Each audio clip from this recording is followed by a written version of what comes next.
தென்னிந்திய சினிமாவோட பிரபல நடிகைகள் தான் சிமந்தா அண்ட் ஸ்ரீலீலா அப்படின்னு சொல்லலாம். பாலிவுட் திரையுலகிலயும் அறிமுகமாகி புதிய படங்கள்ல நடிச்சுட்டு வராங்க 2 பேருமே. ஸோ புஷ்பா படத்துல "ஊ சொல்றியா மாமா" பாடலுக்கு சமந்தா நடனம் ஆடியிருப்பாங்க. புஷ்பா 2 படத்துல சமந்தாவுக்கு பதிலா ஸ்ரீலீலா வந்துட்டு "கிசிக் கிசிக்" அப்படின்ற பாடலுக்கு வந்துட்டு நடனம் ஆடியிருப்பாங்க. 2 பாடலுமே வந்துட்டு சூப்பர் ஹிட் அடிச்சிருச்சு.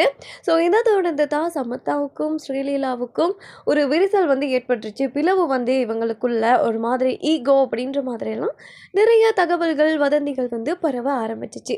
சினிமா அப்படின்னு எடுத்துக்கிட்டாலே அந்த மாதிரி நெறைய வதந்திகள் வந்து பரவும். இவங்களுக்கு அவங்க மேல பொறாம, அவங்களுக்கு இவங்க மேல பொறாம அப்படின்னு சொல்லிட்டு. ஸோ இந்த மாதிரி தகவல்கள் வெளியாகி இருந்த நிலையில தான், இப்போ ரீசென்ட் டைம்ல மும்பைல வந்துட்டு படவிழா ஒண்ணு நடந்துச்சு. ஸோ திரையுலகுல பிரபலங்கள் நெறைய பேர் அதில பங்கேற்றாங்க. அந்த விழால சமந்தா அண்ட் ஸ்ரீலீலா 2 பேருமே பங்கேற்றிருக்காங்க. ஸ்ரீலீலா, சமந்தா 2 பேரும் ஒண்ணா நின்னு ஃபோட்டோஸ்க்கு போஸும் கொடுத்துருக்காங்க. இந்த நிலையில பரவுன அந்த ஒரு வதந்திக்கு முற்றுப்புள்ளி வச்சுட்டாங்க நம்ம சமந்தா அண்ட் ஸ்ரீலீலா.